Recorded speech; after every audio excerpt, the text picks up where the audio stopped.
মায়েদের আবার আলাদা করে দিবস হয় নাকি? প্রতিদিনই তো মা দিবস। তারপরও এবছর বাচ্চাদের স্কুল থেকে মা দিবসের জন্য মা দিবসের ওই দিনটিকে ঘিরে উদযাপিত হয়েছিল এক আনন্দ মেলা। মায়েদেরকে সারপ্রাইজ করার জন্য এখানে বসানো হয়েছিল। আর বাচ্চাদের হাতে ফুল দিয়ে পাঠানো হয়েছিল তাদের মায়েদের কাছে। প্রতিটি বাচ্চা তার মাকে ফুল দিয়ে আই লাভ ইউ বলে, হ্যাপি মাদার্স ডে বলে জড়িয়ে ধরেছে। আর এই অনুভূতি ঠিক বলে বোঝানো যাবে না।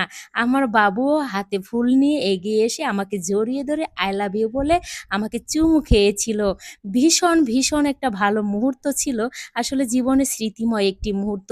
আমরাই তো কখনো আমাদের মায়েদেরকে happy mother's day, I love you মা স্পেশালভাবে কোনো দিনই বলা হয়নি। বাচ্চাদের মধ্যে স্কুল থেকে যে এভাবে একটা অনুভূতি ফুটিয়ে তোলার জন্য তাদের স্কুল কর্তৃপক্ষকে অসংখ্য ধন্যবাদ জানাই।